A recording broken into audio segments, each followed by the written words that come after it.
काम करतो, आरोग्य असेल, पोषण असेल, शिक्षण असेल, या सगळ्या सेवा जनतेपर्यंत नेण्याचं आपण जे काम करतो ते पारंपरिकरित्या महिलांचं काम मानलं जातं.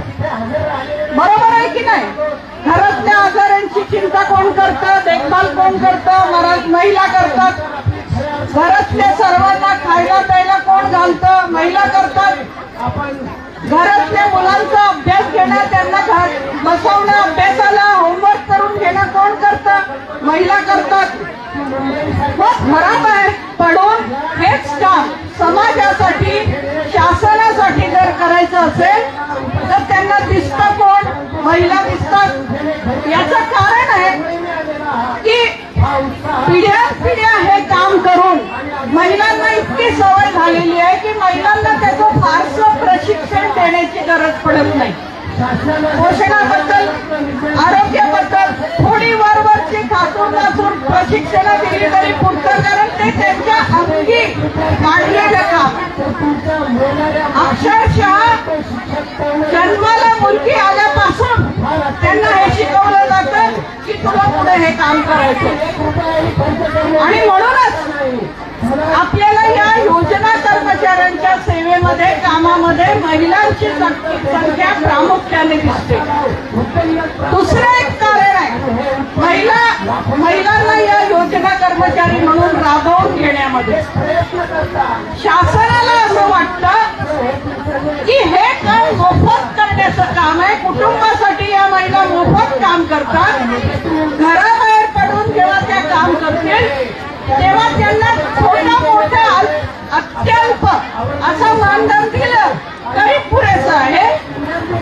कारण एक गोड गैरसमज त्यांचा झालेला आहे, ते म्हणजे महिला ह्या काही कुटुंब प्रमुख नाहीत, कुटुंबाच्या कर्त्या धर्त्या नाहीत. त्यांचं जे उत्पन्न आहे हे दुय्यम उत्पन्न आहे. पुरुषांनी पीठ कमवायचं आणि बाईने मीठ कमवायचं अशी एक पारंपरिक म्हण ही या समाजामध्ये रूढ आहे. आणि त्याचा फायदा आपल्याला कामाला लावणारं, राबवून घेणारं सरकार सुद्धा याचा फायदा घेऊन अल्प मानधनावर आपल्याला राबवत आहे. भगिनींनो, म्हणूनच आपण योजना कर्मचाऱ्यांचं एकत्रितपणे आज इथे आंदोलन ठेवलेलं आहे. अंगणवाडीच्या बाबतीत मी सांगते, आपण 14 तारखेला अंगणवाडीचं आंदोलन 1 जूनला होणार याची नोटीस दिली.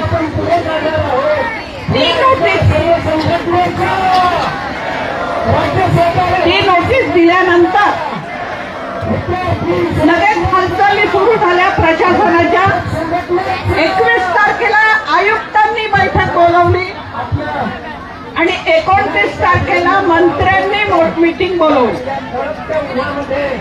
जवळजवळ 2.5 तास त्यांनी दोन्ही या मीटिंग मध्ये चर्चा केली. त्यांनी चर्चा केली पण प्रश्न सोडवले का? सोडवले नाही. किरकोळ काही प्रश्न सोडवले. किरकोळ कुठले प्रश्न? मानधन, किमान वेतन देण्याचं त्यांनी मान्य केलं का? नाही. ग्रॅच्युटी देण्याचं लगेच मान्य केलं का? नाही. प्रॉव्हिडंट फंड देण्याचं मान्य केलं का? नाही. शासकीय कर्मचाऱ्यांचा दर्जा देण्याचं काम मान्य केलं का? नाही. हे सर्व त्यांनी मान्य केलं नाही. ते म्हणाले आम्ही विचार करू. विचारातील मग त्यांनी मान्य तरी काय केलं? जे त्यांच्या गरजेचं आहे ते त्यांनी मान्य केलं. म्हणजे काय? तर ऑनलाईन काम चांगलं झालं पाहिजे म्हणून सर्व अंगणवाड्यांमध्ये वायफाय देण्याचं त्यांनी मान्य केलं. याचा फायदा अर्थातच आपल्याला होणार नाही असं नाही. या वायफायचा फायदा आपल्या कामासाठी जरूर होणार, पण ही गरज खरं म्हणजे पूर्वीच भागवायला पाहिजे होती. ते आता मान्य केलं. या आंदोलनाच्या दबावामुळे दुसऱ्या ग्रॅच्युटी बद्दल त्यांनी सांगितलं, आम्ही प्रस्ताव पाठवलाय. पेन्शन बद्दल सांगितलं, आम्ही प्रस्ताव पाठवलाय. त्यानंतर अजून एक त्यांनी गोष्ट मान्य केली ती म्हणजे ऑनलाईन काम वाढल्यामुळे जर रजिस्टरची गरज नसेल तर हे प्रशासन जे 16 रजिस्टर ठेवायला लावतं ते कशासाठी, ही सगळी रजिस्टर कमी करावी. तर त्यांनी हे सांगितलं की फक्त 3 रजिस्टर ठेवली जातील या पुढच्या काळात आणि ती शासनाद्वारे पुरवली जातील, हे त्यांनी मान्य केलं. दुसरं एक त्यांनी मान्य केलं की ज्या मदतनीसांची सेविका म्हणून पदोन्नती झालेली आहे त्यांचं निवृत्तीचं वय हे नजर चुकीने 60 करण्यात आलेलं होतं, ते परत 65 करण्याचं त्यांनी मान्य केलं. परंतु 30 एप्रिलला ज्यांना रिटायर ऑलरेडी केलेलं आहे त्यांची मात्र परत त्या पदावर नेमणूक होणार नाही, हे त्यांनी सांगितलंय.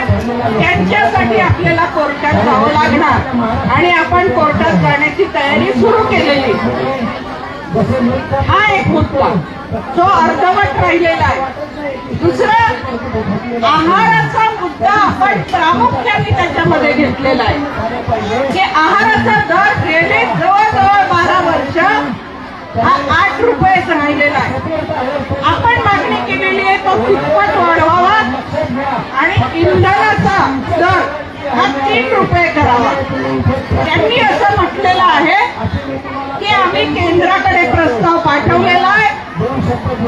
केंद्राच्या डायरेक्टरची बैठक नुकतीच पार पडलेली आहे, आपले सेक्रेटरी त्याला गेलेले होते आणि 15 रुपये दर होण्याची शक्यता आहे. शक्यता झालेला आहे, GR आहे असं नाही, शक्यता आहे. म्हणजे केवळ गाजर लटकवलेला आहे. हे सगळं बघितल्यावर आपल्या लक्षात येतं की लढल्याशिवाय आपल्याला काही मिळणार नाही. फार तर काय मिळतंय की तुम्ही स्टेशनरी द्यायलाच पाहिजे होती ती देणार, वायफाय द्यायलाच पाहिजे होतं ते देणार, पण जे मानधन नको वेतन हवे ही जी आपली मागणी होती ती पूर्ण झाली का, नाही झाली. प्रॉव्हिडंट फंड आपण कायद्याने आता पुणे विभागामध्ये मिळवलेला आहे, पण अजूनही त्याच्या विरोधात वरच्या कोर्टात लढण्यासाठी सरकार तयारी करतंय. म्हणजे आपल्याला थोडंफार काही मिळत असेल तर तो घास आपल्यापासून हिरावून कसा घ्यायचा याचं नियोजन सरकार करतंय. म्हणून या सरकारच्या विरोधामध्ये कायम आपल्याला लढण्याचाच पवित्रा घ्यावा लागेल. एक फक्त गोष्ट आहे की ते जेव्हा चर्चेसाठी बोलावतील तेव्हा आपण अवश्य चर्चा करू. त्यातनं 2-4 प्रश्न सोडवून घेता आले तर अवश्य सोडवून घेऊ, पण आपला मूळ प्रश्न हा तीव्र लढा केल्याशिवाय सुटणार नाही. तो मूळ प्रश्न सुटण्याच्या मार्गावर आपण ग्रॅच्युटी आणि प्रॉव्हिडंट फंड ही कायदेशीर लढाई जिंकल्यामुळे 2 पावलं पुढे गेलेलो आहोत. आता अजून जर का एक जोरदार टोला त्यांना हाणला तर सरकारी कर्मचाऱ्यांचा दर्जापासून कोणी थांबवू शकत नाही. आणि अंगणवाडी ही पायोनियर आहे. अंगणवाडीचं जे होईल ते उद्या आशांचं आणि शालेय पोषण कर्मचाऱ्यांचं अवश्य होणार, कारण हे समान काम आहे. एक समान आरोग्य, शिक्षण, पोषण याच्या सेवा जनतेपर्यंत पोहोचवणं. त्यामुळे अंगणवाडीला जो फायदा होईल कायदेशीरदृष्ट्या तो येत्या काळामध्ये आशांना आणि शालेय पोषण आहार कर्मचाऱ्यांना लागू करण्यासाठीचा लढा आपला बुलंद झाला पाहिजे आणि योजना कर्मचाऱ्यांची एकजूट त्यासाठी खूप मजबूत केली पाहिजे.